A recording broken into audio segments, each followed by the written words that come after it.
অনেক আশা নিয়ে এসেছি, বিগত 15 বছর নাটোরে আমাকে ঢুকতে দেওয়া হয় না। আমি ওই কথাগুলো, বিগত 15 বছরের কথাগুলো বলবো। এর আগে আল্লাহ এমন এক বোমা ফেলল, এক বোমায় সব চলে যাচ্ছে। দেখেন, এই হলো ইমানদার। আমার ভাইয়েরা, খালি জামাত ইসলামকেও আমি জাহান্নামে দেব বলতে পারলাম না, কারণ হলো সব জামাত ইসলামের নেতা কর্মীরা এখানে পরিপূর্ণ হয়ে বসে আছে, আমাকে তারা ছেড়ে দেবে না। তাহলে এবার প্রশ্ন করি, এবার ভাই আমরা কোরআনে দেখি কারা জাহান্নামে যাবে, কিসের থেকে উত্তরটা নেই। দেখতেছেন একদম 2 মিনিটেই সবকিছু লন্ডভন্ড। এবার সবাই খেয়াল করেন, আল্লাহ বলতেছেন সূরা জুমারের 6টা আয়াত। আল্লাহ প্রথম আয়াতে বলতেছেন ওয়াসিকাল্লাযীনা কাফারু ইলা জাহান্নামা যুমারা।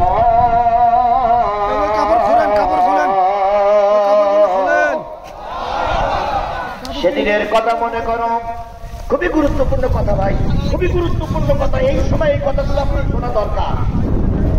দয়া করে একটু কষ্ট হলো বসুন, কারণ আগামী নির্বাচনে আমাদেরকে টিকে থাকতেই হবে। যদি এই নির্বাচনে আমরা টিকতে না পারি, শুনে নাও মুসলমান, সামান্য বৃষ্টির কারণে ভয় দিকে চলে যাচ্ছ, যদি এই নির্বাচনে আমার এবং আমার দল আমরা যদি টিকতে না পারি, আরো 100 বছর আমাদের বাড়ি খাওয়া লাগবে। এই জন্য মহা বিপদের দিনে আমার এই বিপদে ফেলে আপনারা চলে যাবেন না, যেহেতু ইসলাম কায়েমের জন্য সকলের সহযোগিতা দরকার। نحمده ونستعينه ونستغفره ونعوذ بالله من شرور أنفسنا ومن سيئات أعمالنا. من يهده الله فلا مضل له ومن يضلله فلا هادي له. ونشهد أن لا إله إلا الله وحده لا شريك له الذي أرسله بالحق بشيرا ونذيرا وداعيا إلى الله بإذنه وسراجا منيرا. فقد قال الله تعالى في كلامه المجيد وفرقانه الحميد. أعوذ بالله من الشيطان الرجيم. بسم الله الرحمن الرحيم. وسيق الذين كفروا إلى جهنم زمرا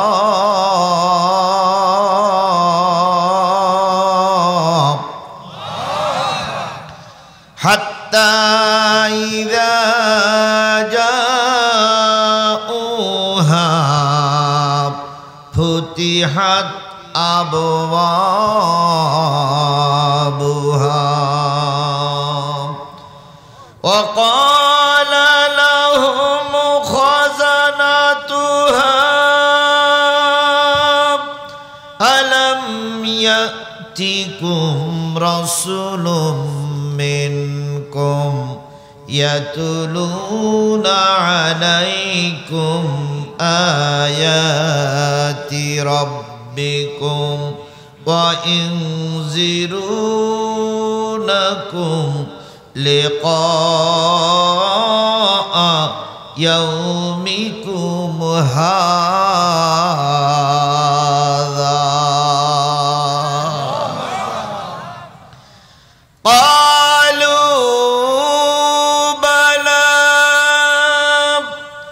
ولكن حقت كلمة العذاب على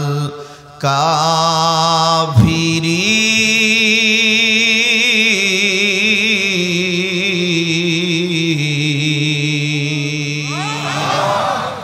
सदक़ल्लाहुल मौलानाल अज़ीम قال النبي صلى الله عليه وسلم يكون في آخر الزمان أمراء ظلمة وزراء فسقة فقهاء كذبة قضاء خوانة فمن أدراك منكم ذلك الزمان جبيا ولا عارفا وشرطيا أو كما قال رسول الله صلى الله عليه وسلم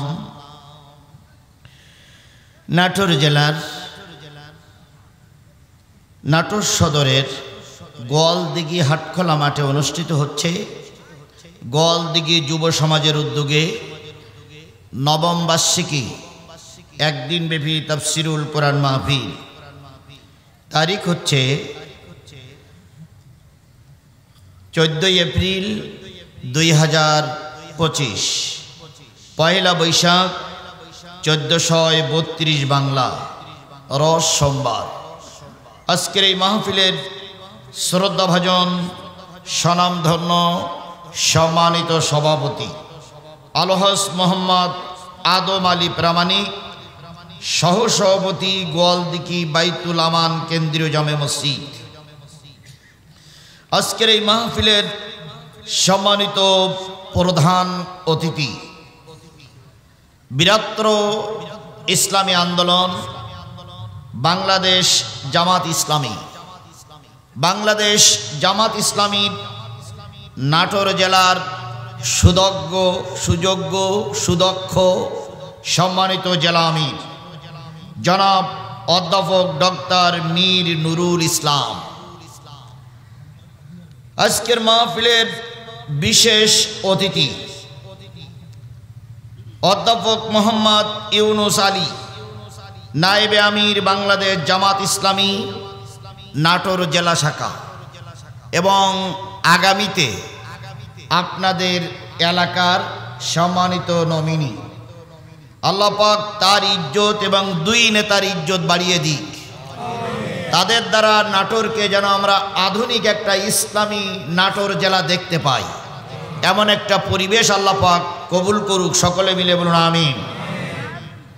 আজকের এই মাহফিলের অন্যান্য দাওয়াতি অতিথিবৃন্দ আলোচনা করে ধন্য করলেন বিশিষ্ট ইসলামী চিন্তাবিদ, বাগ্মী বক্তা, গোটা বাংলাদেশের পরিচিত মুখ, আপনাদের প্রিয় ভাই, আমারও প্রিয় ভাই, আপনাদের প্রিয় সাথী, নাটোরের কৃতি সন্তান, বিশিষ্ট আলেমে দ্বীন, বিশিষ্ট ইসলামী চিন্তাবিদ হযরত মাওলানা রুহুল আমিন জিহাদি, সাধারণ সম্পাদক মাজলিসুল মুফাসসিরিন পরিষদ রাজশাহী বিভাগ। আলোচনা করেছেন আব্দুল করিম নিজামী, হোসাইন আহমদ, মাহবুব আহমদ, ইমরান হোসেন সহ গর্বিত মায়ের গর্বিত সন্তান শ্রদ্ধেয় ওলামায়ে হযরত, বিভিন্ন রাজনৈতিক দলের নেতৃবৃন্দ, উপস্থিত প্রিয় নাটোরবাসী, সম্মানিত মা ও বোনেরা, সকলকে নিয়ে আবারও সালাম বিনিময় করছি। আশা করছি সালামের জবাবটা সবাই মিলে জোরে সোরে দিবেন। আসসালামু আলাইকুম ওয়া রাহমাতুল্লাহি ওয়া বারাকাতুহু।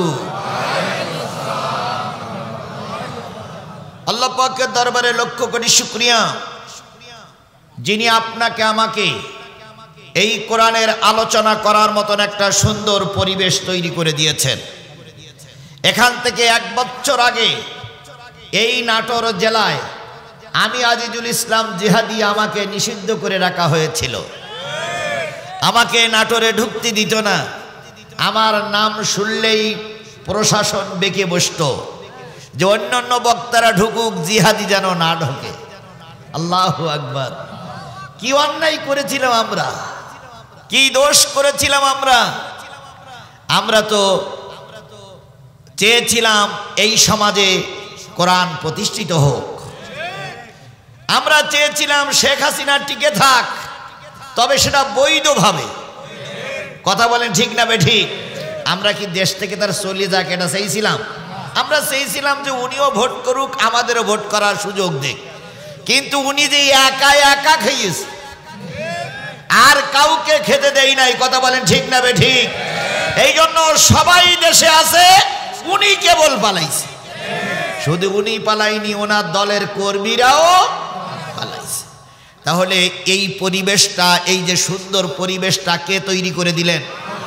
তাহলে যে আল্লাহ দয়া করে মায়া করে এই সুন্দর পরিবেশ তৈরি করে দিয়েছেন, সেই আল্লাহর শুকরিয়াটা আসতে না জোরে? কারোর জবান বন্ধ থাকবে না, সকলে মিলে বলছি আলহামদুলিল্লাহ। আল্লাহ বলতেছেন, কুল লাউ কানাল বাহরু মিদাদান লিকালিমাতি রাব্বি লানাফিদাল বাহরু ক্বাবলা আন তানফাদা কালিমাতু রাব্বি ওয়ালাউ জিইনা বিমিসলিহি মাদাদা। কোরআন তেলাওয়াতের পরে যারা আল্লাহু আকবার বলবে, আল্লাহ তাদের জান্নাতে যাওয়ার পথ সহজ করে দিবেন। জোরে বলুন আল্লাহু আকবার।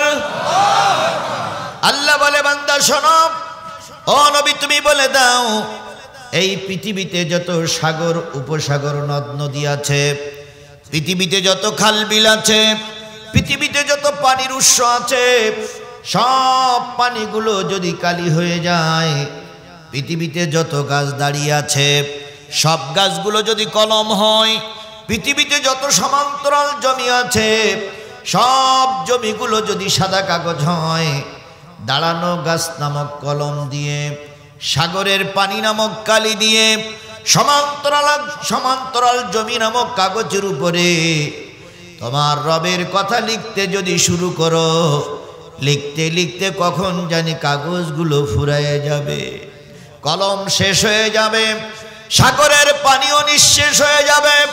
আর একটা সাগরও যদি নিয়ে এসো, সে পানিগুলোও শেষ হয়ে যাবে, তবু তোমার রবের কথা লেখা তখনও পর্যন্ত শেষ হবে না। বলুন তো সেই রবের নাম কি?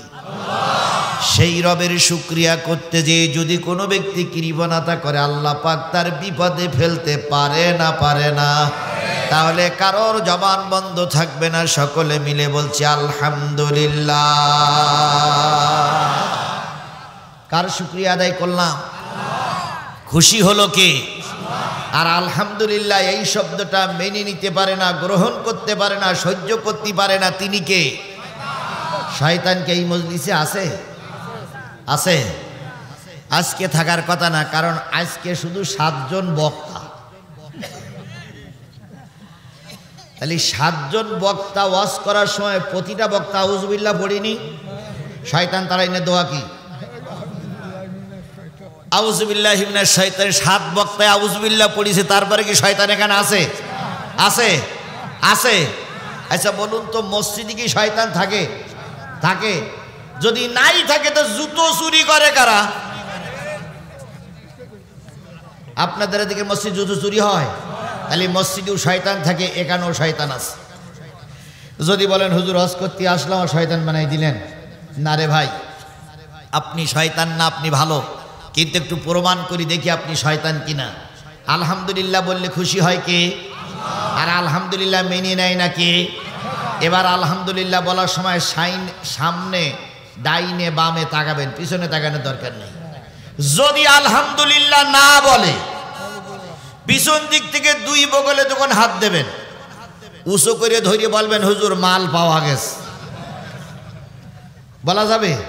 তাহলে এবার ডাইনে বামে সামনে তাকিয়ে সবাই মিলে বলছি আলহামদুলিল্লাহ। আরেকটু জোরে বলুন তো আলহামদুলিল্লাহ। সর্বকালের সর্বশ্রেষ্ঠ মহামানব, যিনি এসেছিলেন এই পৃথিবীতে মানুষের কল্যাণের জন্য। কিসের জন্য? পৃথিবীতে নবী বাদে, নবীরা ছাড়া, আল্লাহর গোলামেরা ছাড়া পৃথিবীতে যত নেতা কর্মী তৈরি হয়েছে, সকলের উদ্দেশ্য ছিল মানুষের কল্যাণ। আর আমার নবীর উদ্দেশ্য ছিল মানুষের কল্যাণ। এই পৃথিবীতে এখন সবচেয়ে বড় নেতাকে, পৃথিবীর সবচেয়ে বড় নেতাকে ডোনাল্ড ট্রাম্প। এই লোকটা সব সময় জানোয়ারের মতন মুখটুক, এর কোন সময় হাসটি কেউ দেখেছে বলে মনে হয় না। কথা বলেন ঠিক না বে ঠিক?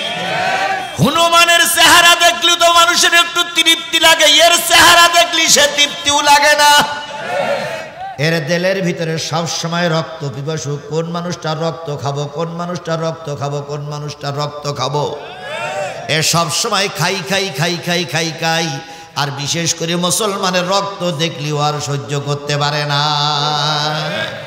এই ডোনাল্ড ট্রাম্প এর টার্গেট হলো দেশে দেশে যুদ্ধ বাঁধাইয়ে দেওয়া। যুদ্ধ বাঁধাইলে ওর লাভ কি? এই কথা বলেন না কেন? যুদ্ধ বাঁধাইলে ওর লাভ কি? অস্ত্র বেচাকেনা করতে পারবে, তাই এদেশের শাল ওদেশে, ওদেশের শাল এদেশে লাগিয়ে দেয়। আজকে মাত্র 1 কোটি না 1 কোটির কম ইহুদি, খোদার কসম ইসরায়েলের কোন ক্ষমতা ছিল না মুসলমানদের রক্ত চুষে খাওয়া। শুধুমাত্র আমেরিকা যদি সাহায্য না করত, ইসরায়েল ফিলিস্তিনের উপর আক্রমণ করতে পারত না। তাহলে ইসরায়েল ফিলিস্তিনের উপর আক্রমণ করতেছে, মূলে দায়ী হলো আমেরিকা। মূলে দায়ী কে? আর আমাদের মতন কিছু মুসলিম দেশের নেতারাও দায়ী। সৌদি আরব থেকে ইসরায়েল তেল পায়, কাতার থেকে ইসরায়েল তেল পায়, কুয়েত থেকে ইসরায়েল তেল পায়। সেই মুসলমানদের তেল কিনে এনে বিমান চালায়, আর সেই বিমান দিয়ে মুসলমানদের ঘাড়ে পাম্পিং করে। আর সৌদি আরবের নেতারা মেয়ে নিয়ে ফুর্তি করে।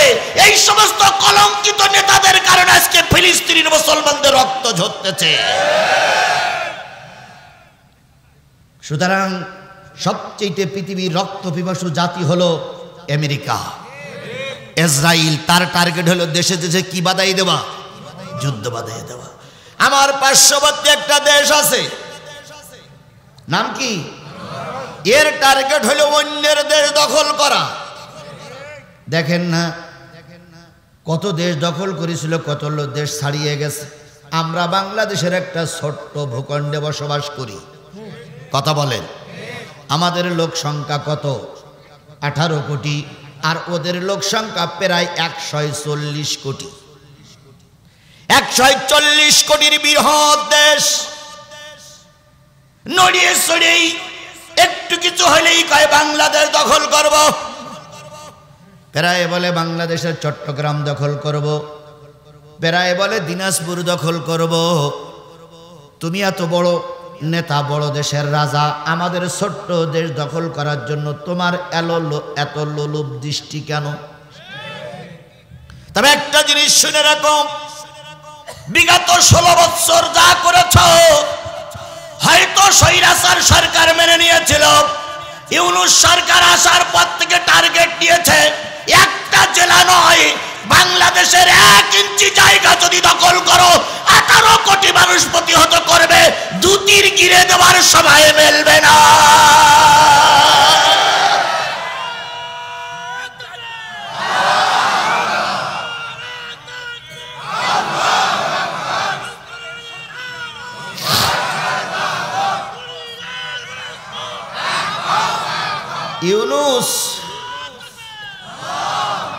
ইউনূস যদি একটা সুদখোর মানুষ,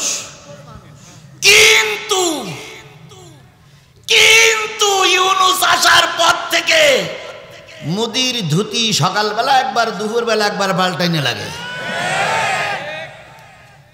গত সেদিন আগে মোদির সঙ্গে একটা বৈঠক হয়ে গেছে ইউনূস সাহেবের, দেখছেন আপনারা? সেখানে ইউনূস সাহেব বলেছে শেখ হাসিনার ফেরত দেন, ফারাক্কার পানি ঠিক মতন বন্টন করবেন, সীমান্ত হত্যা বন্ধ করুন। আপনি 1 টাকার বাণিজ্য করলে আমি 1 টাকার বাণিজ্য করবো, অতিরিক্ত কোনো বাণিজ্য হবে না। মোদির বাচ্চা কই এত সাহস আপনি পান কই?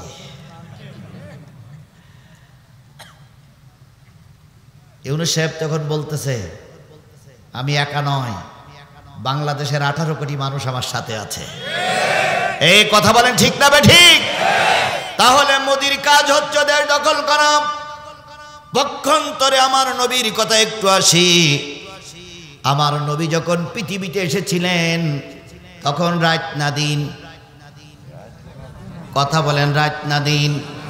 তখন রাতও নয়, দিনও নয়, তখনও পর্যন্ত সূর্য উদয় হয়নি, তখনও পর্যন্ত রাত শেষ হয়ে যায়নি। আল্লাহর নবী যেই কামরায় এসেছিলেন, আমেনা বর্ণনা করেছেন, আমি এত গরিব পরিবারের থেকে নবীকে দুনিয়ার মুখ দেখাইছি।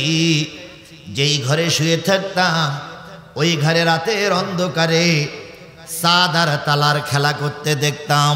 তার মানে যেই ঘরে শুয়ে চাঁদ আর তারার খেলা করতে দেখা যায় সেই ঘরে কি নাই? চাল নাই, ছাদ নাই। আমেনা বলেছেন, আমি নবীকে পেটে নিয়ে শুয়ে থাকতাম। উত্তর দিকের বাতাস আসলে বেড়া ভেঙে যেত, দক্ষিণ দিকের বাতাস আসলে বেড়া ভেঙে যেত। বেড়াবিহীন, ছাদবিহীন একটা ঘরে নবী আসলেন। কতই রবিউল আউয়াল? আরো জোরে বলেন, কতই রবিউল আউয়াল? 12ই রবিউল আউয়াল নবী যখন আসলেন আমেনার ঘরে, তখন সেখানে বাতি জ্বালানোর মতন কোনো তেল ছিল না, লণ্ঠন জ্বালানোর মতন কোনো কায়দা ছিল না। নবী অন্ধকার ঘরে এসে আমেনার পায়ে হাতের পরে মাথাটা রেখে কাপড় মরাই রেখেছেন আমেনা। উম্মে হানি ফুপি আম্মার বাড়ি ছিল একটু পাশে। উম্মে হানি সংবাদ পাইলেন আমেনার ঘরে বিশ্বসেরা একজন মানুষ এসেছে। উম্মে হানি চলে আসলেন, ভাবিকে ডেকে বললেন, ভাবি ঘরে কোনো আলো নাই কেন? আমেনা এতক্ষণ চুপ করেছিলেন, এবার আমেনা চোখের পানি ফেলায় কাঁদতেছে আর বলতেছে, বুবুজান ঘরে আলো জ্বালাবো, লণ্ঠনে তেল নাই। আর তেল কিনবে যেই লোকটি, সেই লোকটি অনেক আগেই মারা গেছে। উম্মে হানি নবীকে কোলে তুললেন, মুখের থেকে কাপড়টা সরাই দিলেন। হাদিস শরীফ আসছে, মুখের থেকে কাপড়টা সরাই দেওয়ার পর নবীজির চেহারায় যে আলো হয়েছে, ওই আলোয় অন্ধকার ঘরটা আলোকময় হয়ে গেছে। কিছুক্ষণ পর উম্মে হানি নবীজির মুখের দিকে তাকালেন, তাকাই দেখে রসুলের দুইটা ঠোঁট বিড় বিড় বিড় বিড় বিড় বিড় করে নড়তেছে। উম্মে হানি বললেন, ভাতিজা কয়েক ঘন্টা আগে দুনিয়া এসেছো, মুখ নাড়াই নাড়াই তুমি কি বলো?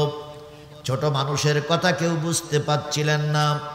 নবী যখন একটু বড় হয়ে গেলেন, উম্মে হানি জিজ্ঞেস করেছিলেন, ভাতিজা জন্মের পরে তুমি কি বলে কথা বলেছিলে? নবী তখন ফুপি আম্মার গলা জড়াই ধরে বলেছিলেন, ফুপি আম্মা জন্মের পরে কেঁদেছিলাম, রব্বি হাবলি উম্মতি, আয় আল্লাহ আমার গুনাহগার উম্মত গুলোরে মাফ করে দাও। যে উম্মতের জন্য নবী জন্মের সময় কাঁদলেন, মৃত্যুর সময় কাঁদলেন, এখনো কবরে শুয়ে শুয়ে কাঁদতেছেন, কিয়ামতের দিন কাঁদবেন। আমরা কি সেই নবীর উম্মত? কথা বলেন, আমরা কি সেই নবীর উম্মত? তাহলে সেই নবীর উপরে নাজিল হয়েছিল কি? আজকে এখানে কিসের মাহফিল? তাহলে নবীর উপরে নাজিলকৃত কোরআনের মাহফিল হচ্ছে, আর আপনি নবীর উম্মত রাস্তায় ঘুরে বেড়াচ্ছেন। সাদা কাগজে লিখে রাখেন, কিয়ামতের দিন নবীর উম্মত বলে পরিচয় দেওয়া যাবে না। এই জন্য যারা দাঁড়িয়ে আছেন, দূরে আছেন, নবীর উপরে নাজিল করা কোরআনের আলোচনা হচ্ছে, আশা করি কেউ কোরআনের মাহফিল থেকে দূরে সরে যাবেন না। তাহলে রসুলের তরিকায় আজকের এই মাহফিলে বসেছি, এই জন্য রসুলের নামে দুরূদ আর সালাম কারোর জবান বন্ধ থাকবে না। সকলে মিলে বলছি সাল্লাল্লাহু আলাইহি ওয়াসাল্লাম। বন্ধুগণ, আমরা এখানে সবাই কি শোনার জন্য এসেছি? নিয়ত সহি করে নেন, কি শোনার জন্য এসেছি? আরেকটু জোরে বলেন। কোরআনের মতন নির্ভেজাল কিতাব আর পৃথিবীতে কিছু আছে? আরো জোরে বলেন, আছে? দুনিয়ার সব জিনিসই কম বেশি ভেজাল আছে, কিন্তু কোরআনের ভিতরে কোনো ভেজাল। বলুন তো হাদিসি ভেজাল আছে না নাই? হ্যাঁ, হাদিসি ভেজাল আছে, আছে, অবশ্যই আছে। তা যদি না থাকবে তাহলে সহি হাদিস আবার জাল হাদিস কেন? হাদিসে যদি ভেজাল না থাকবে তাহলে সহি হাদিস গরিব হাদিস কেন? তাহলে নিশ্চয়ই হাদিসের ভিতরে কিছু ভেজাল হাদিস ঢুকেছে। বলুন তো হুজুরদের ভিতরে ভেজাল হুজুর আছে না নাই? আরো জোরে বলেন আছে না নাই? বিশ্বাস করো নাটোরের মানুষ, যদি আলেমদের ভিতরে ভেজাল আলেম না থাকতো আল্লামা সাঈদীর 13 বছরে জেল খাটা লাগতো না। আলেমদের ভিতরে যদি ভেজাল আলেম না থাকতো অনেক আগে আমার দেশ কোরআনের দেশ হয়ে যেত। আলেমদের ভিতরে ভেজাল আলেম যদি না থাকতো মতিউর রহমান নিজামীরে ফাঁসির কাস্টে ঝুলানো লাগতো না।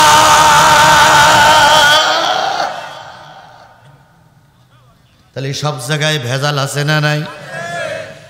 বিগত 17 বছরে ভেজাল হুজুর ছিল বেশি না কম?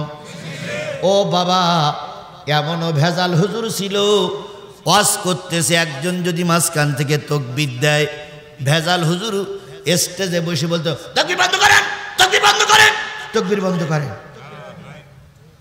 আবার সেই সমস্ত হুজুররা 5ই আগস্টের পরে এমন মঞ্চে কথা বলতেছে মনে হয় টেবিল ভেঙে চুরে যাচ্ছে। দেখে শুনে মনে হচ্ছে ওরা সব রাজমিস্ত্রি আর আমরা সব জোগাড়ি। কি কথা বলেন, কথা বলেন, কথা বলেন, কথা বলেন। এরা হলো বসন্তের কোকিল। এই বসন্তের কোকিল যদি ঠিক মতন গান আমরা গাইতে পারতাম, আল্লাহর কসম আমাদের দেশের অবস্থা এরকমটি হতো না।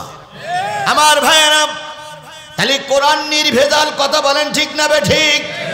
এই নির্ভেজাল কোরআন নাজিল হয়েছে যার উপরে তিনিও কি নির্ভেজাল। আর এই নির্ভেজাল কোরআনের আলোচনা যারা এখানে শুনতে বসেছে তারাও সবাই নির্ভেজাল। আর যেগুলোর ভিতরে ভেজাল আছে সেগুলো চার দোকানে ঘুরিয়ে বেড়াচ্ছে, যেগুলোর ভিতরে ভেজাল সেগুলো বাদাম খেয়ে বেড়াচ্ছে, যেগুলোর ভেতরে ভেজাল সেগুলো রাস্তায় ঘুরে বেড়াচ্ছে। তাহলে আপনারা নির্ভেজাল। এই মুহূর্তে আপনারা এখানে যারা বসে আছেন সবাই আল্লাহর জান্নাতি, সবাই জান্নাতি। এই মুহূর্তে যারা বসে আছেন সবাই আল্লাহর জান্নাতি। ও আমলি হলো জান্নাতি। যদি বলেন হুজুর আপনি একবার সবাইকে জান্নাতে দিয়ে দিলেন কিমন করে? রাসূল বলেছেন ইজা মারারতুম বিরিয়াজিল জান্নাত ফারতাউ কিলা ইয়া রাসূলুল্লাহ, কিলা ইয়া রাসূলুল্লাহ। নবী বললেন তোমরা যখন দুনিয়ার জান্নাতে থাকবা তখন সেখান থেকে কিছু ফলমূল সংগ্রহ করিও। সাহাবী আজমাইনগণ বলেন ইয়া রাসূলুল্লাহ দুনিয়ার জান্নাত কোনটি?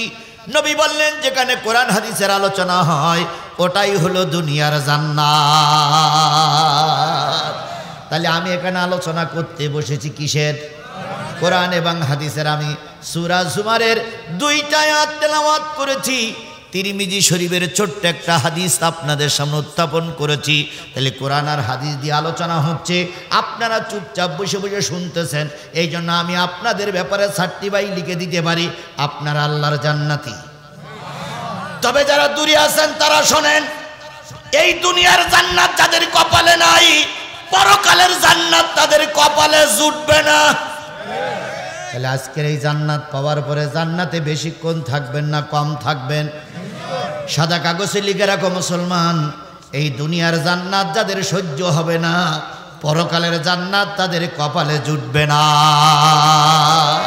এই জন্য এই দুনিয়ার জান্নাত কোরআন হাদিসের মাহফিলে আপনাকে আমাকে থাকার জন্য আহ্বান করছে কোরআন। কোরআনের ডাকে কি সাড়া দিবেন? আল্লাহর কোরআন বলছে আল কোরআন ও শাফে আম, আল্লাহর রাসূল বলতেছেন আল কোরআন ও শাফে আম মুসাফফা ওমা হিল্লু মুসাদ্দিকান মান জালাহু আমামাহু কাদ্দাহু ইলাল জান্নাহ ওমান জালাহু খালফাহু সাকাতাহু ইলান নার। এই কোরআন এমন একটা কিতাব কিয়ামতের দিন কারোর পক্ষে সুপারিশ করবে, কারোর বিরুদ্ধে আল্লাহর কাছে নালিশ করবে। সাহাবীগণ বলেন ইয়া রাসূলুল্লাহ কাদের পক্ষে কোরআন সুপারিশ করবে? নবী বললেন এই কোরআনকে যারা ইমাম বানাবে সামনে রাখবে কিয়ামতের দিনে এই কোরআন তাদেরকে সুপারিশ করে আল্লাহর জান্নাতে নিয়ে যাবে।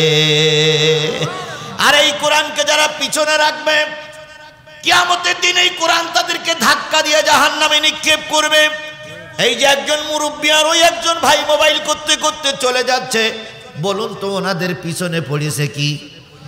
ভালো করে বলেন, ওনাদের পিছনে পড়েছে কি? তাহলে আল্লাহ বললেন, আল্লাহ রসুল বললেন, কোরআন যারা সামনে রাখবে কোরআন তাদেরকে টেনে টেনে কোথায় নিয়ে যাবে। আর এই কোরআনকে যারা পিছনে রাখবে কোরআন তাদের ধাক্কা দিয়ে কোথায় নিক্ষেপ করবে। তাহলে কোরআনের কথায়, রসুলের কথা, হাদিসের কথা সত্য না মিথ্যা? যে দুইজন লোক তিনজন লোক চলে গেলেন, যাওয়ার পথে আর কিন্তু ভিডিও করে রেখেছে। কিয়ামতের দিনে হাজার হাজার মানুষের ভিতর থেকে কোরআন ভিডিও করে দেখাবে আল্লাহ, এই তিনজন লোক কোরআনের মাহফিল থেকে উঠে গিয়েছিল। কোরআন ভিডিও করো, কারা কারা যাচ্ছে? কোরআন কিন্তু ভিডিও করতেছে। জিহাদির জবান বন্ধ করে দেওয়া যেতে পারে, কিন্তু কোরআনের কথা কিন্তু কোরআনের জবান কিন্তু বন্ধ করা। স্টেজ থেকে যারা চলে যাবে তাদেরকে কি কোরআন ভিডিও করতে পারবে? আপনাদেরকে কি ভিডিও করতে পারবে? তাহলে আমরা কোরআনের ভিডিওর ভিতরে থাকবো, যতক্ষণ মোনাজাত না হয় ততক্ষণ পর্যন্ত ময়দান ছেড়ে যাব না। ইনশাল্লাহ বলেন, ইনশাল্লাহ বলেন, ইনশাল্লাহ বলেন। অনেকগুলো তথ্য আপনাদের সামনে তুলে ধরার নিয়ত করে এখানে এসেছি।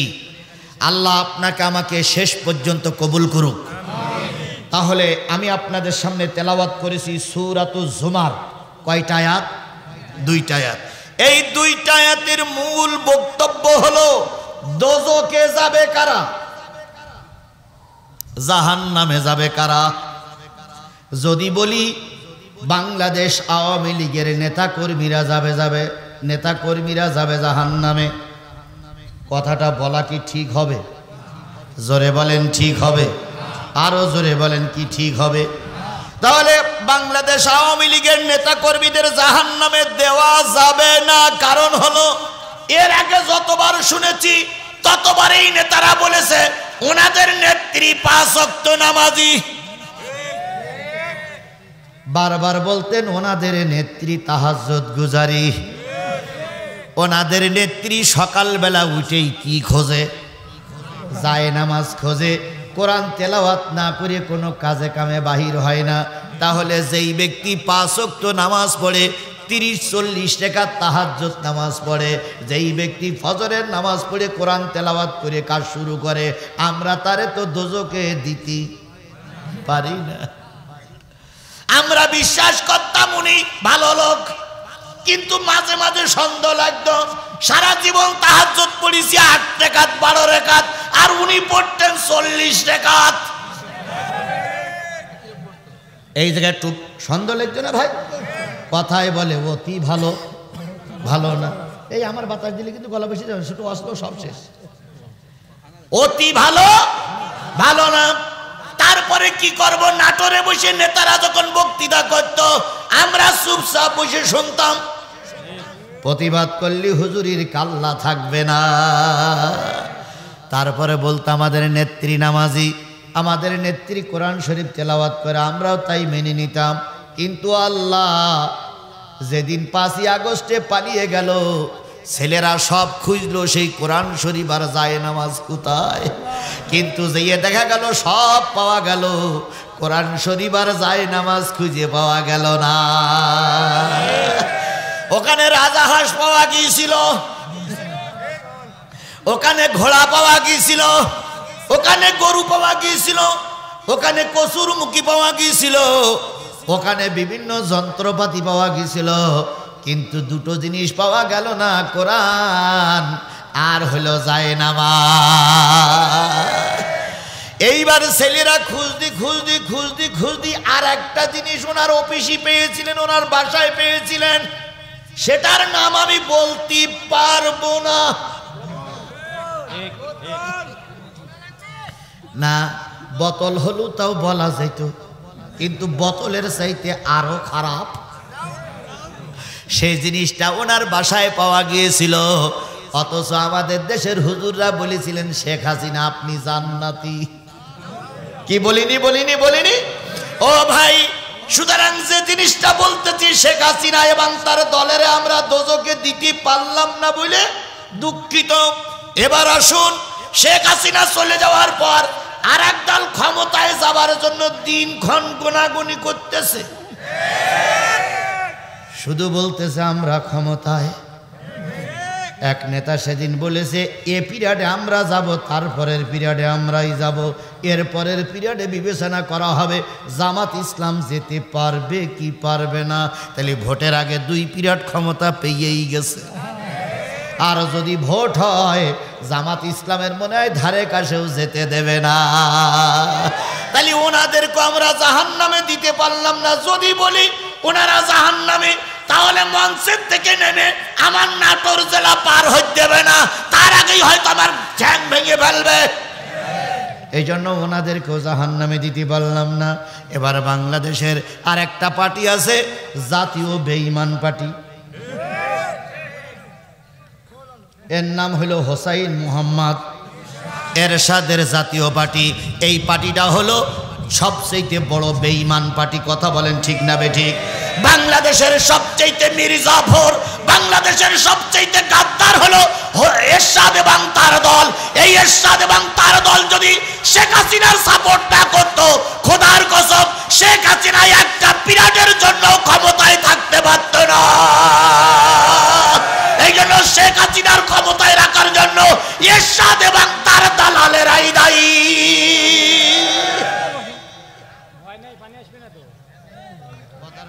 বন্ধুগণ, আপনাদের বাড়ি নাটোরে আর আমার বাড়ি কোথায়?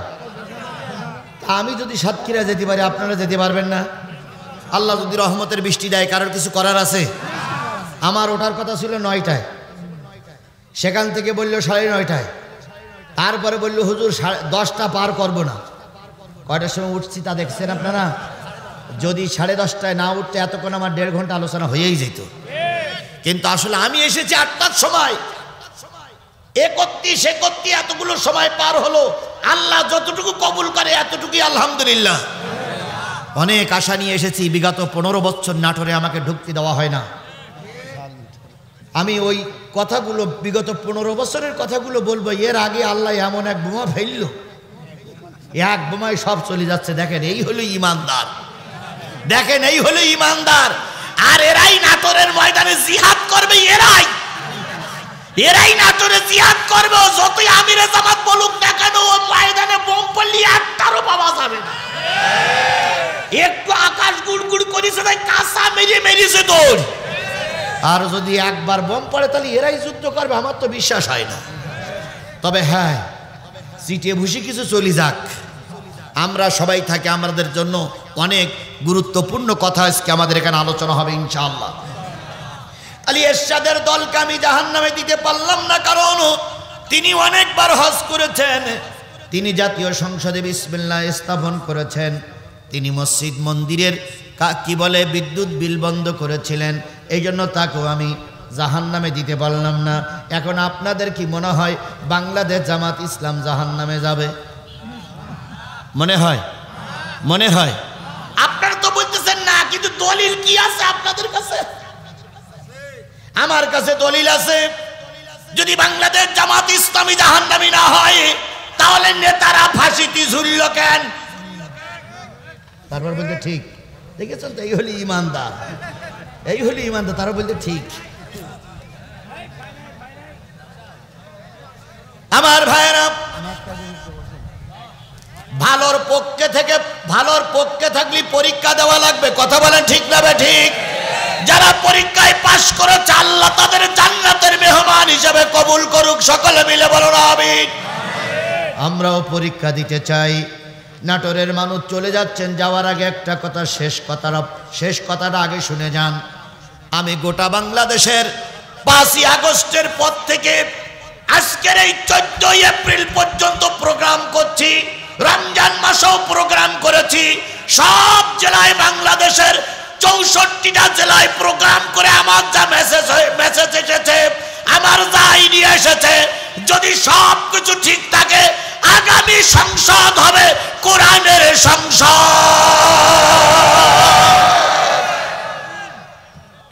আগামীর দেশ হবে টুপিওয়ালাদের দেশ।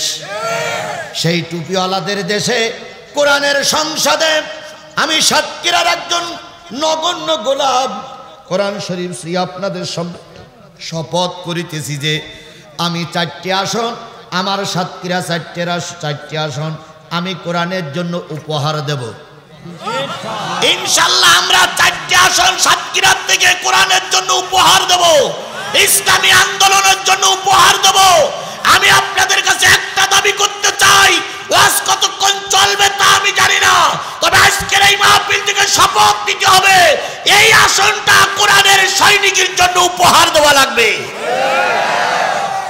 বাংলাদেশের 300 আসনের 299টা আসনের দাবি আমি আপনার কাছে করব না। 299টা আসনের দায়িত্ব কেন্দ্রীয় নেতাদের, আর ওখানে আমরা যারা গোটা দেশে কথা বলি ও দায়িত্ব আমাদের, আপনাদের নয়।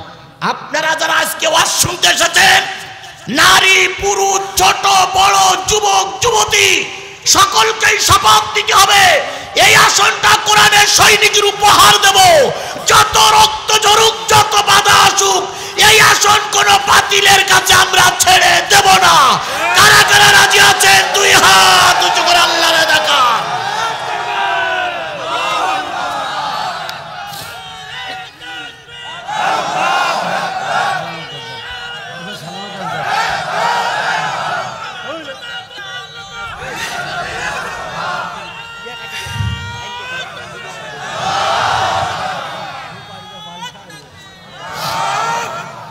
আমার ভাইয়েরা, তাহলে জামাত ইসলামকেও আমি জাহান্নামে দেব বলতে পারলাম না, কারণ হলো সব জামাত ইসলামের নেতা কর্মীরা এখানে পরিপূর্ণ হয়ে বসে আছে, আমাকে তারা ছেড়ে দেবে না।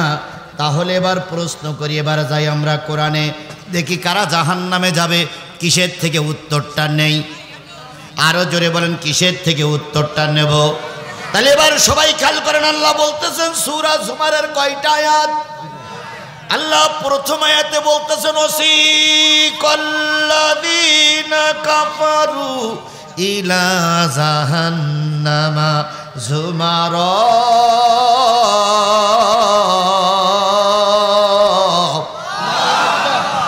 সেদিনের কথা মনে করো, খুবই গুরুত্বপূর্ণ কথা ভাই, খুবই গুরুত্বপূর্ণ কথা। এই সময় এই কথাগুলো আপনার শোনা দরকার। দয়া করে একটু কষ্ট হলো বসুন, কারণ আগামী নির্বাচনে আমাদেরকে টিকে থাকতেই হবে। যদি এই নির্বাচনে আমরা টিকতে না পারি, শুনে নাও মুসলমান, সামান্য বৃষ্টির কারণে ভয় দিকে চলে যাচ্ছ, যদি এই নির্বাচনে আমার এবং আমার দল আমরা যদি টিকতে না পারি, আরো 100 বছর আমাদের বাড়ি খাওয়া লাগবে। এই জন্য মহা বিপদের দিনে আমারে বিপদে ফেলে আপনারা চলে যাবেন না, যেহেতু ইসলাম কায়েমের জন্য সকলের সহযোগিতা দরকার। একা একা কোনোদিন দিন প্রতিষ্ঠা হয় না। কথা বলেন, কথা বলেন, কথা বলেন। এই জন্য এই আলোচনাগুলো এই এলাকার মানুষের শোনা খুবই জরুরি।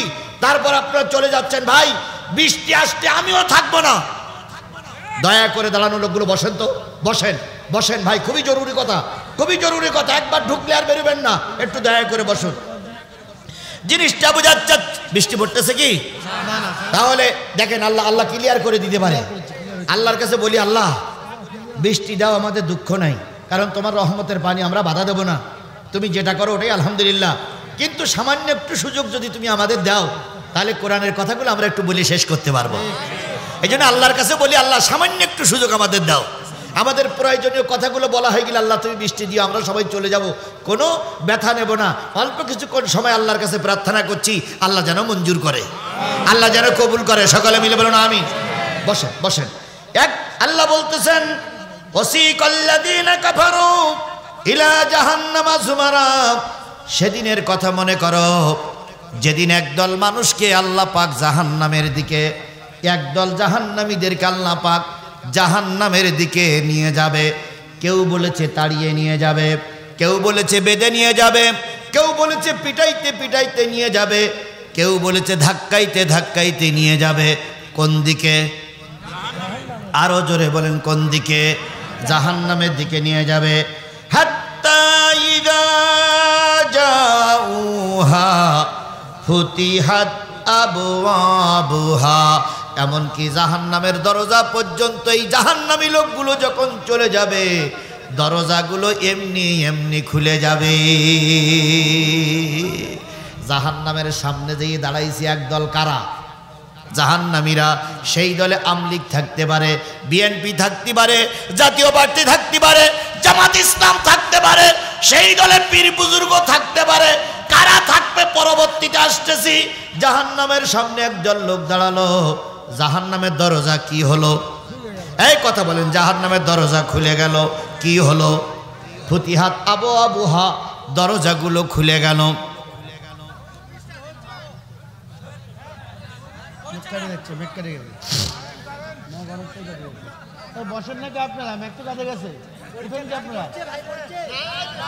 ফুতিহাত আবু আবুহা,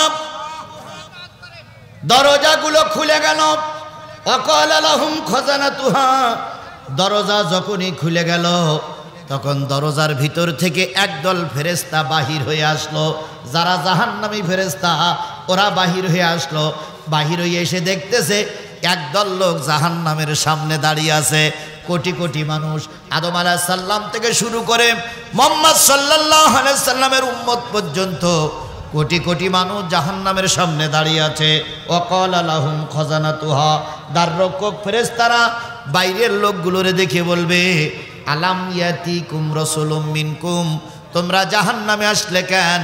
তোমাদের সামনে কি কোনো রসুল যায়নি? কারা জিজ্ঞেস করবে? ফেরেশতারা, জাহান্নামী ফেরেশতারা। আচ্ছা বলুন তো ভাই, এই যে একটা পর্দা দেখা যাচ্ছে তাই না, এই পর্দার ওই পাশে কেউ আছে কিনা আমরা জানি? তাহলে এই পর্দাটা যদি তুলে ফেলা হয় তাহলে ওই পাশে কেউ থাকলে তা দেখা যাবে না? যাবে না। জাহান্নামের দরজা খোলা হলো, জাহান্নামীর ফেরেশতারা বাইরে আসলো। এসে দেখতেছে লক্ষ কোটি মানুষ দাঁড়াই আছে, তার ভিতরে হযরত শেখ হাসিনাও আছে, ওবাইদুল কাদেরও আছে, আর আপনাদের নাটোরের কিছু ভোটচোর নেতারাও আছে। ফেরেশতারা এবার ওই নেতাদের জিজ্ঞেস করে শেখ হাসিনাকে লক্ষ্য দোয়া করে দেবো। ও ভাই, অনেক আশা নিয়ে এসেছিলাম ভাই, আল্লাহ যেটাই করে ওটাই আমাদের জন্য কল্যাণ। তবে আমি কর্তৃপক্ষর বলেছিলাম আমাকে একটু আগে উঠান, যদি একটু আগে উঠতে পারতাম রে ভাই, অনেকগুলো কথা বলতে পারতাম। আল্লাহ আমাদের সহায় হোক, আল্লাহ আমাদের সহায় হোক। তবে সকলের কাছে দাবি, আমাদের ইউনূস স্যারকে আগামী নির্বাচনে জাতীয় সংসদের এমপি হিসাবে দেখাতে হবে। কারা কারা রাজি আছেন দুই হাত উঁচু করে দেখান। আল্লাহ এই হাতগুলোরে ইসলামের জন্য কবুল করে নাও। আল্লাহ ইউনূস স্যারকে, ইউনূস ভাইকে যেন আমরা জাতীয় সংসদে পাঠাতে পারি, দয়া করে কবুল করে নাও। আল্লাহুম্মা আমিন। রব্বানা যালামনা আনফুসানা ওয়া ইল্লাম তাগফির লানা